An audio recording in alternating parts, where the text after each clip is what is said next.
Meet Amina Oluwadamilare Kazeem, fondly known as Amina Olofada, a visionary entrepreneur and the founder of Ofada Hub, an agro-processing company transforming Nigeria's Ofada rice industry. Through Ofada Hub, Amina is revolutionizing the journey of locally grown brown rice from seed to plate. Partnering with farmers in Abeokuta, she provides quality seeds, agricultural training, and a guaranteed market for their harvest. This collaborative effort has boosted rice production by 30% and empowered rural farmers. Leveraging modern tech-driven equipment, Ofada Hub ensures seamless processing, minimal handling, and world-class packaging, bringing Ofada rice to tables across Nigeria and beyond. With innovative supply chain partnerships and digital marketing strategies, Amina is bridging the gap between rural farmers and global markets, alleviating poverty and positioning Ofada rice as a symbol of Nigeria's agricultural excellence. Amina Olofada, where tradition meets innovation, one grain at a time.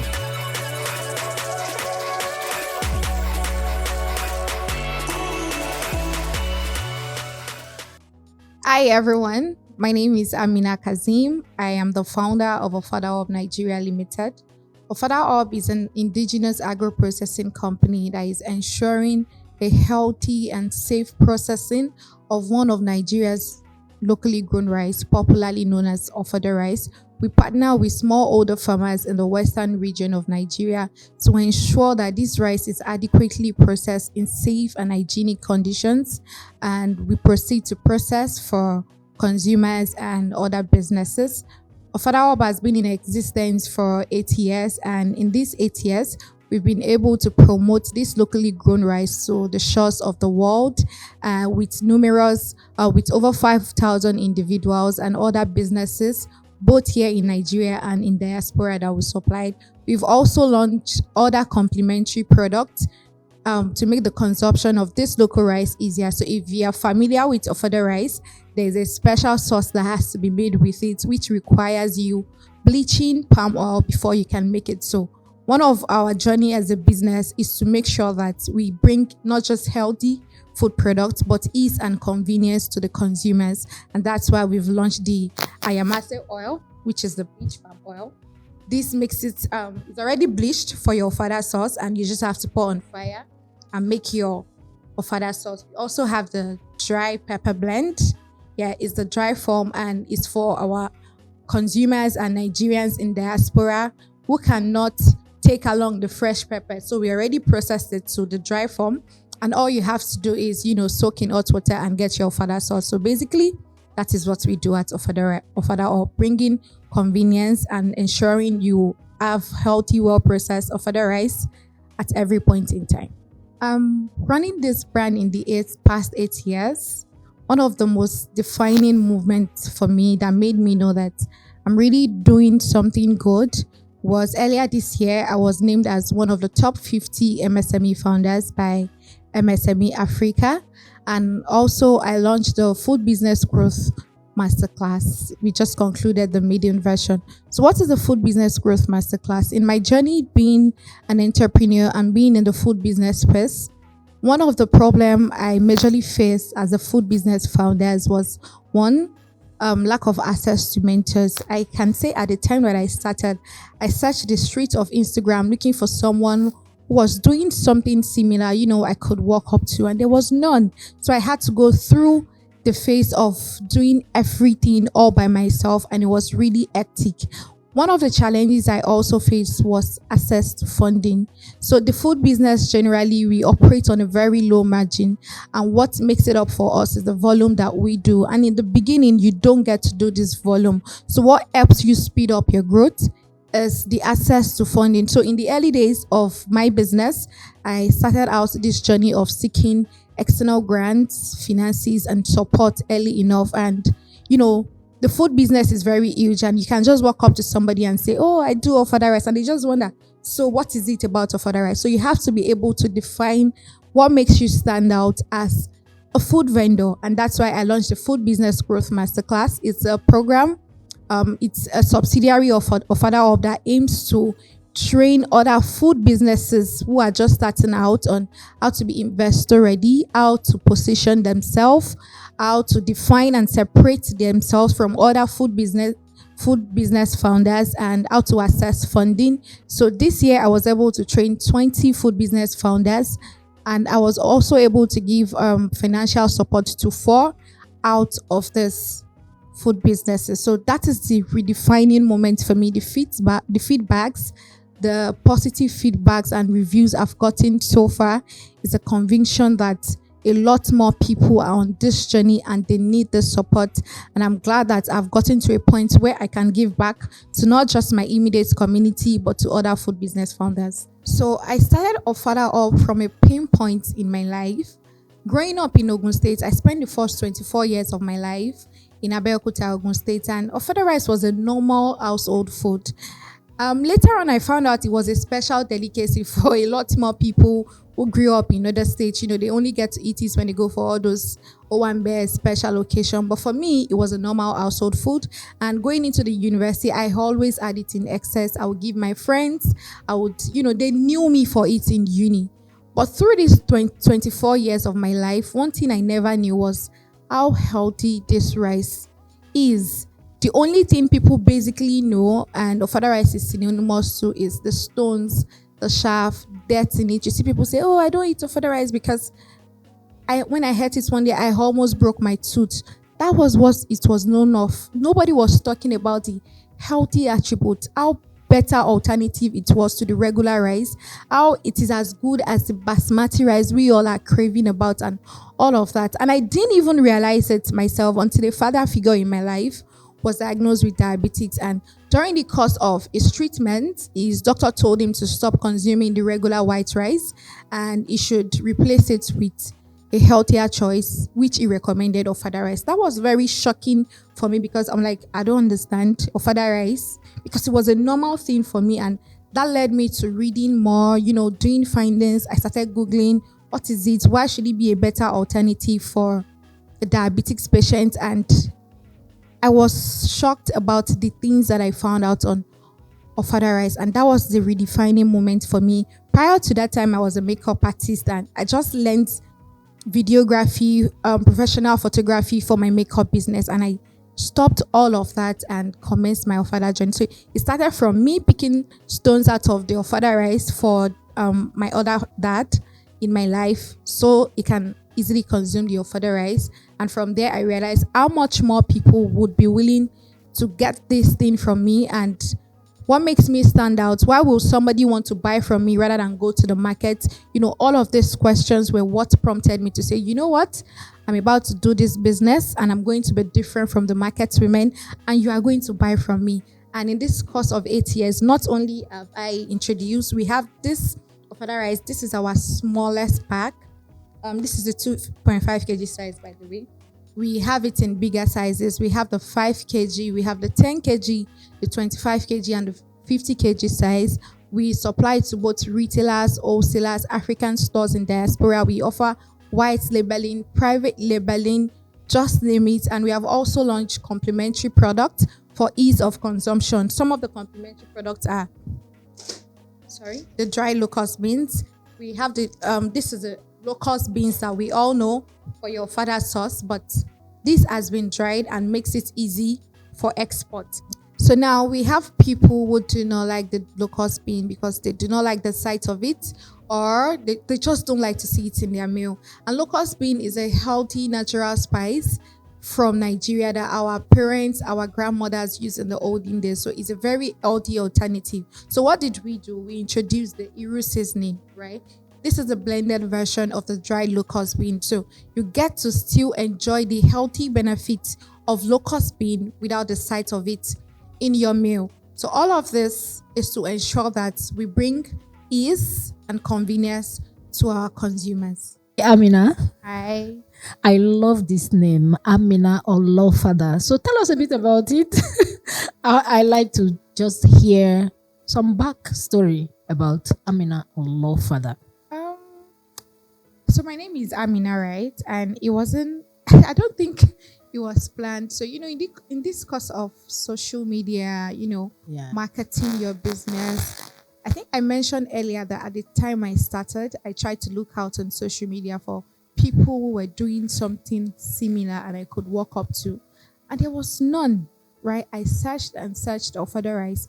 There was nothing like that. So it was a lonely journey for me. But fast forward to about 3, 4 years later, there were so many authorized vendors on Instagram. A lot more people, I think there was a sudden eye opener or eye opening for people then too. There was a need for me to have a personal identity to separate myself from the crowd. And I just started putting Amina or Ofada in my captions. And somehow I realized people will meet me outside. They don't know my name. They just go, oh, Ofada Hub, oh, Ofada Hub. So there was a need for me to push my name, Amina, out. And so I needed to put it in a way that it still resonates with what they know me for, which was the Ofada Hub. And that was how I started the Amina Olofada tagline. So creative. Well So done. when I want to talk to my Obas, I just go, hi Obas, it's your girl Amina Olofada here. Wow, amazing. Thank you. That's a good marketing trick because people love to identify with something and you have created something for yourself and it's also standing you out from other people that feel they are doing the same thing as you. So how's it been, especially when it comes to making money from this thing you love to do? It's been tough. It's been a great journey of growth, so many growth, but usually we don't talk about the hardship, right? We just come out to celebrate growth. Oh, I won this grant today. Oh, we made this sale. Oh, we just closed another partnership. Oh, we are supplying this store now. That's what we all talk about. But behind the scenes is not as easy as it looks. There's been so many ups and downs. The moment of, I don't think I want to do this. I went to school now. And for the first 4 years, we clocked 8 years on November 16th. And up until 2020, I still had a 9 to 5, right? So it was tough. Thank you. I took the bold step of focusing on Ofada Hub full time, December 2020. And, there were moments where I felt like maybe I should just go back. Maybe I shouldn't have. Maybe, so many maybes, but those moments are just the difficult moments. When we overcome those moments, you have victory on the other side. Yes. Beautiful. Your story is very interesting, and I know our viewers, our listeners are learning from you. I would love you to share the biggest challenge when it comes to cash flow that you have at the moment. Yes, the global economy, things are a bit shaky, but what's that biggest pain point when it comes to cash flow? So the biggest part of cash flow for me is maintaining a steady inflow of money into the business, because the costs are always there. I can't take it out. I have people to pay at the end of the month.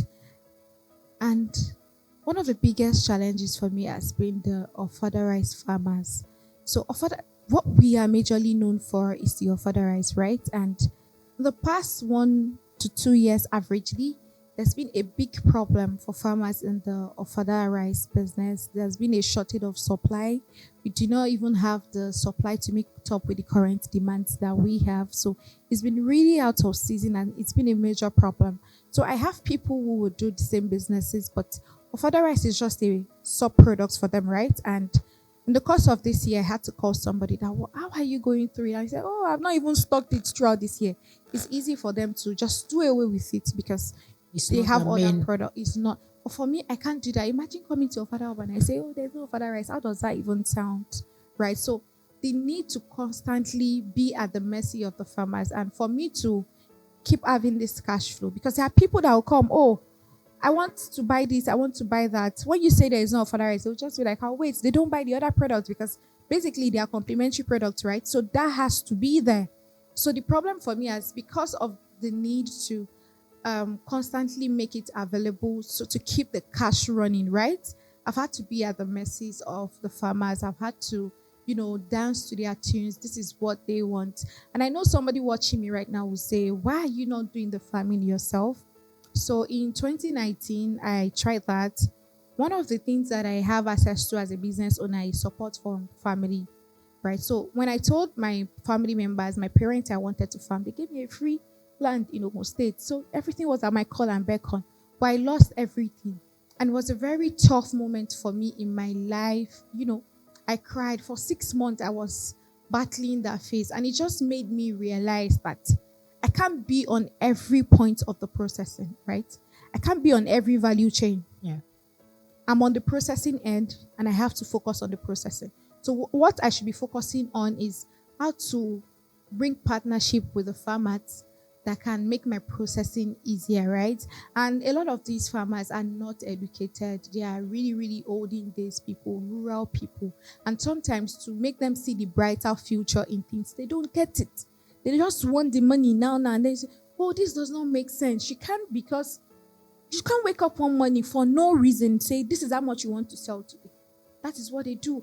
And they don't, how do I explain to them that this doesn't make sense? So having to deal with these people it's difficult, and it just feels like my cash flow is subject to them. So we are just looking at the opportunity of other partnerships, creating something bigger, training more people to go into the farming, create a hub for them where they can be processing strictly for us, and something that just puts us at an advantage and makes the cash flow a constant thing without being subject to be at someone's mercy. I think that is it for me. And one thing that has also helped my cash flow is the fact that I've built an international audience, right? So a lot of people, when we check our records, the Nigerian buyers have greatly reduced because of the economy. You cannot even afford the normal rice.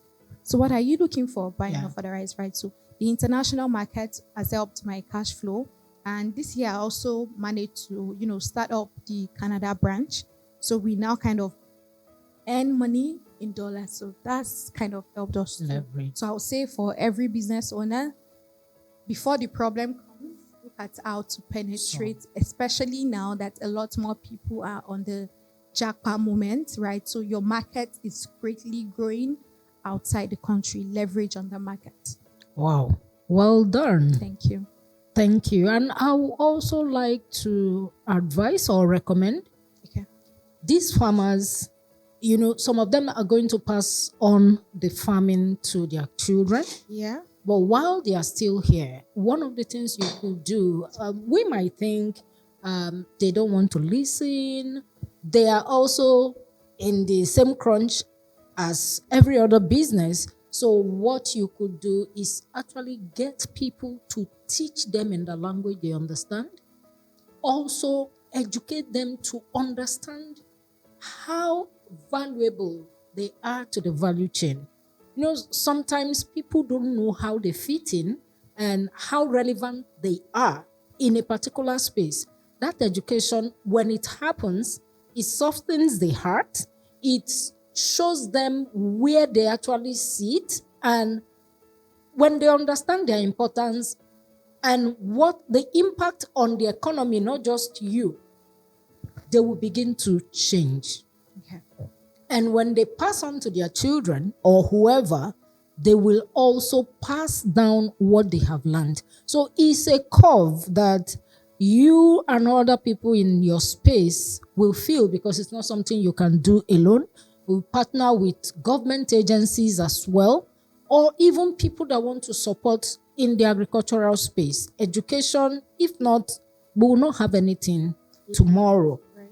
And it then means no cash coming in. Even the one that is going to our jackpot brethren will also not go that way. So we need to help our people understand. Most times, people at certain level don't know the value of, they don't know how important they are. I agree with you, but I would say what is of greater importance is support from the government.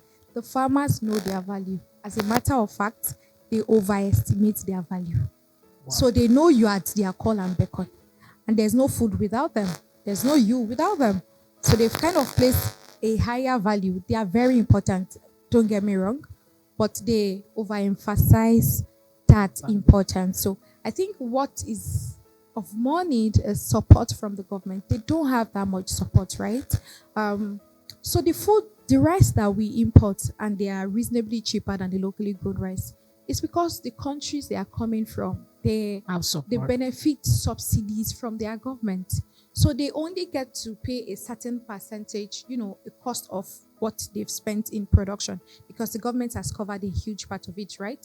We don't have that here. So a farmer who grows on a 10 acres farmland, and at the end of the day, they can't even afford irrigation. Rice survives on water, right? There has been a the weather this in recent times has been really, we have, the weather forecast is not as it used to be and all that. So it doesn't rain when it's supposed to rain. And it rains when it's not supposed to rain. And this has kind of affected the yield of the farmer. So a farmer with 10 hectares of land, harvesting something from, 6 hectares, there's no support. So what does he do? He splits the cost of that 10 over 6. And invariably, that increases the cost. So if we have more support, maybe, and even if it's as much as just free seeds, free fertilizers on all that, or even irrigation, it just lessens the cost for the farmers, and it makes things generally easier for everyone, because we really cannot do without food. We cannot continue to depend on importing everything we are consuming. We have the ability to grow these things. We have the resources. Just make it available for them, and it will be easier for everyone ultimately. Okay, so another thing I'm looking at is a question to you, because I already said you are going to educate our audience, because you've been in this space, and from the things you're saying, you are already creating solutions for the ecosystem. Is it possible to have grants to support these farmers? Yes, grants, but why don't you make it equipment or facilities, right? It's a tough time, right? Yeah. So what guarantees you that that person you are giving 5 million is putting the 5 million in the farm? So that's why I said things like, we can call it grants. Let's give these farmers 5 million each. Let's give these farmers 10 million each. But let's give them in form of seeds, fertilizers, something that increases their yield. But everything is still financial support, right? But it's coming in a form that is ensuring that it goes into what is actually meant to go into. So yes, I'm all down for making grants available to farmers, agricultural extension and all that. But there has to be a process to ensure that it is adequately used for the right. It supports them in the right areas. Yes. So since you're already creating a community, I would recommend that is what you will push for, even if you want government support, not in form of cash. It should be in form of equipment that will help them produce more, so that your cash flow can keep flowing. Yes. Thank you very much. And I believe that when we see in the next 3, 6, 9, 12 months, we will hear that there are grants, not financial grants, but grants that will help farmers to get this, so that you keep supplying both Nigeria and diaspora customers. Thank you very much, Amina Olofada. Yes.